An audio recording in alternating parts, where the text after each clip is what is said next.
De toute façon, j'ai rien de spécial à dire.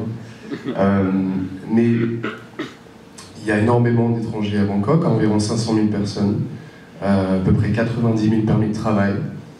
Donc c'est en augmentation très forte puisqu'on était à 80 000 il y a 2 ans. Donc c'est un rythme d'augmentation du nombre de permis de travail pour des étrangers qualifiés qui est très, très, très important.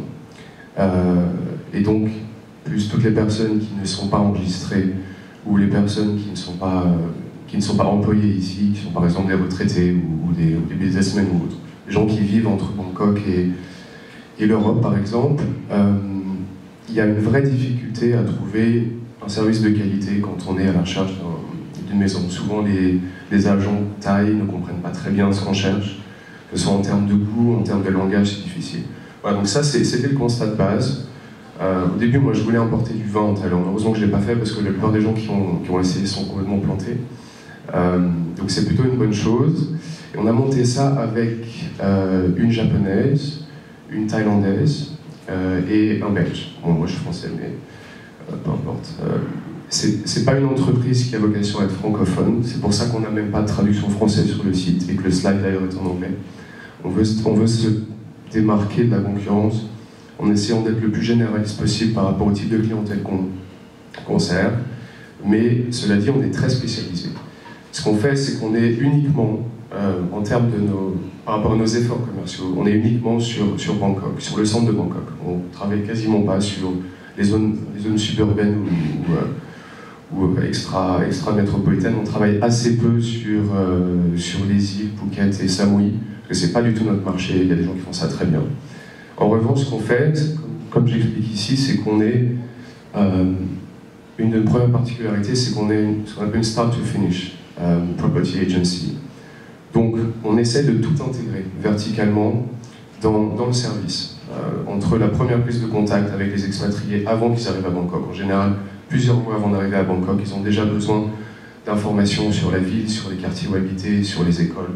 On essaie de fournir ces services de la manière la plus proactive possible.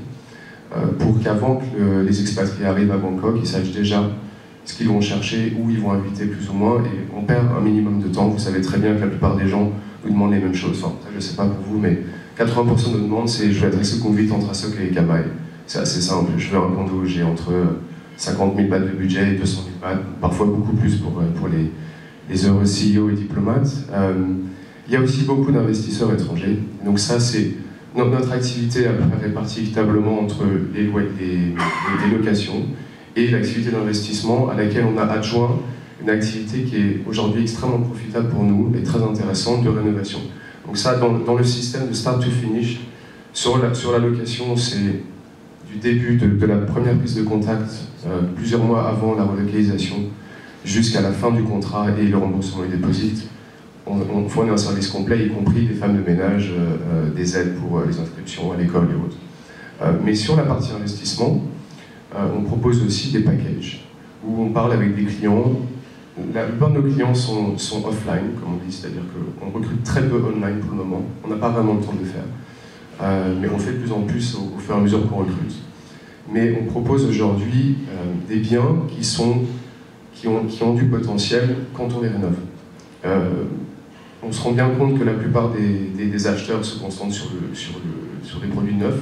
Les Thaïlandais, par culture, cherchent assez rarement à acquérir des biens de seconde main. Mais le problème, c'est que souvent, ils surpayent complètement leur propriété. Aujourd'hui, dans le centre de Bangkok, le prix moyen des nouveaux condos, on est autour de 250 000 bahts par mètre carré. Ce qui est expliqué en très grande partie par le prix des terrains qui est devenu absolument vertigineux, mais qui ne se justifie pas véritablement par la qualité des propriétés qu'on peut trouver, par la manière dont les propriétés sont disposées, les chambres sont trop grandes, les salons sont trop petits, bref, il y a énormément de choses qui ne vont pas. Donc, de plus en plus, même les Thaïs, mais nous, étant donné qu'on sert des étrangers, puisque nos clients sont à 99% des étrangers, les gens se concentrent sur les produits à rénover.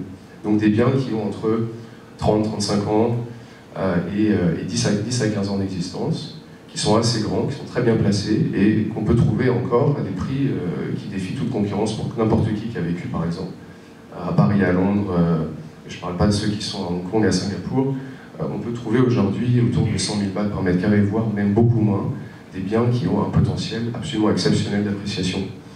Et ce qu'on propose à ces investisseurs, et ça on travaille de plus en plus comme ça, on a par exemple plusieurs comptes très actifs en Europe et en Afrique, à nouveau ce sont pour le coup des francophones, par nos relations, mais avec qui ça fonctionne. Ils nous confient des actifs, une valeur d'actifs, 1, 2, 5 millions de dollars, et ils nous disent ok, moi je cherche un rendement raisonnable, 4-5% net, ce qui finalement aujourd'hui est très satisfaisant par rapport à tous les produits financiers dont on a, qui sont accessibles. Et on s'occupe de trouver des produits, de les rénover, ensuite de les louer. Et une fois qu'ils sont loués, les clients choisissent au bout de quelques mois, bien sûr, puisque revendre au bout de quelques mois, ça n'a aucun sens. Enfin, nous, on n'est pas là pour faire de la spéculation. J'étais en finance avant, donc je sais que la spéculation ne sert à rien. Et dans l'immobilier, ça n'a absolument aucun sens. Donc, au bout de quelques mois, allez, on va dire peut-être 1 an, on leur propose, sur les biens qui sont les plus liquides, s'ils ont réussi à loquer un rendement net grâce à leur location qui est très intéressant, le bien va s'apprécier de manière quasiment automatique, quasiment mécanique finalement. Il y a énormément de gens qui cherchent un produit d'investissement avec un rendement défini. Donc si vous rénovez un appartement que vous avez acheté 10 millions, sa valeur locative était, on va dire, de 40 000 bahts, et après la rénovation, il vaut 60 000 bahts, et vous arrivez à louer à 60 000 bahts et vous signez un contrat pendant 1 an, vous avez une fenêtre ensuite pour le revendre à d'autres investisseurs qui seront prêts, eux, à payer la prime parce qu'ils ont un bien qui est devenu attractif, à l'opposé de tous ceux qui sont dans l'immeuble et qui ne sont pas rénovés. Voilà, donc on fait tout ça et on s'occupe de la gestion des produits jusqu'à la revente, jusqu'à la revente des biens. Bastien, je vais être obligé de... Pardon, c'est juste une présentation de banque qui doit durer 2 minutes. Là, on l'a pas mal dépassé. Oui. Ah, c'est très intéressant. C'est très intéressant, mais je suis obligé de vous couper. Ça pourra faire l'occasion d'une présentation plus poussée. Non, pas de souci. Enfin, Olivier Pichon. Bonsoir. Bonsoir. Bonsoir. C'est la même chose, normalement, on va essayer de rester autour des 3 minutes. Je vais essayer de faire vite. Donc je m'appelle Olivier, j'ai commencé par une question. Qui sait ce qu'est un wiki? Levez la main. 1, 2, 3, 4, 5, 6, 7, 8. C'est pas mal, il y a 8 personnes quand même. Parmi vous, qui a déjà utilisé un wiki? Bon, très bien. Bon, c'est plus que ce que je pensais, très bien. Alors, pour ceux qui ne savent pas ce que c'est qu'un wiki, alors je m'excuse, la présentation, je l'ai faite en anglais. C'est plus facile pour moi d'écrire en anglais. J'ai quitté la France depuis trop longtemps. Qu'est-ce qu'un wiki? Un wiki, c'est un site web qui est conçu pour être très simple à modifier et qui est surtout conçu pour être collaboratif. Et le wiki le plus connu, c'est Wikipédia, qui est un wiki, c'en est un, c'est pas le seul, il y en a beaucoup. Et un wiki peut avoir tout un tas de sujets. Alors, à quoi ça sert un wiki? Très rapidement, si vous voulez partager vos opinions, vous créez un blog. Si vous voulez partager vos photos, vous créez un compte sur Instagram. Si vous voulez partager, je ne sais pas quoi, vous allez sur Facebook. Je ne sais pas très bien à quoi ça sert. Et si vous voulez partager votre savoir, vous créez un wiki. Okay. Alors, à quoi d'autres exemples? C'est dans l'éducation, pour les notes de cours, pour les profs, pour les étudiants. Pour les entreprises, ça peut être documenter les procédures internes, par exemple. Ça peut également servir de vecteur d'engagement avec la clientèle. Vos clients peuvent participer à des commentaires ou à créer des pages, à créer du contenu sur vos produits ou vos services. Pour les startups, on va avoir des projections de projets avec des gens qui sont dans des endroits différents, c'est un support très utile et très pratique pour partager des notes sur le projet. Et pour les particuliers, ça peut être un wiki sur votre domaine de prédilection, votre hobby, etc. Alors, pourquoi est-ce que nous on a fait un wiki? Les wikis, il y en a beaucoup, ils sont open source, donc gratuits. La seule chose, il faut les installer, il faut créer des serveurs. Si vous ne savez pas, tant pis. Et puis, les produits sont très datés, le look est vraiment un produit qui semble venir des années 90. Il y a quelques offres commerciales. La plupart souffrent de pas mal de faiblesses. Techniquement, elles sont assez limitées. Et donc, nous, ce qu'on pense, c'est que le wiki est un produit qui est très utile, C'est un outil de collaboration qui est extrêmement performant, qui est sous-évalué, sous-utilisé, et avec assez peu d'offres pour permettre de faire ça. Alors c'est dommage, mais alors vous savez pas ce que c'est un wiki, pensez peut-être quelques années, vous ne saviez pas ce que c'était qu'un blog. Aujourd'hui, tout le monde, plus ou moins, sait ce que c'est qu'un blog. On espère que d'ici quelques années, tout le monde saura ce que c'est qu'un wiki. Et nous, on fait un produit on veut être simple, on veut être puissant, et on veut être surtout avec une esthétique assez moderne. Donc voilà. Alors pour l'instant, si on est en bêta privée, vous êtes cordialement invités, non c'est gratuit, vous êtes cordialement invités à vous inscrire sur polyphonic.io et créer votre propre wiki. Merci Olivier. Voilà.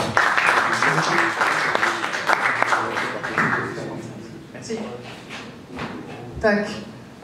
Alors ça bouge à BBA, il y a plein de nouvelles rubriques qui sont superbement illustrées là, par Thomas dans ce petit tableau pour résumer un peu ce qui se passe. Bravo Thomas, ça c'est pas mal. Donc ici on a BBA Opportunité, on va le voir juste après. Donc là c'est un peu comme le VNI, par des questionnements simples, essayer de trouver ce que l'on cherche. BBA Échange, c'est aussi là lié à l'échange, donc l'opportunité d'échanger des services au sein de BBA. La veille juridique, on l'a maintenant expérimenté depuis quelques temps, et on a nos experts qui viennent et qui viendront encore ce soir nous parler de ce qui se passe au niveau légal, marque et compagnie. Les BBA experts, donc là, un domaine d'expertise particulier, vous l'avez peut-être rempli dans l'enquête. S'il y a des choses qui vous semblent intéressantes à partager au sein de BBA, ça se fera dans le cadre des BBA experts. Les TED, malheureusement ce soir le TED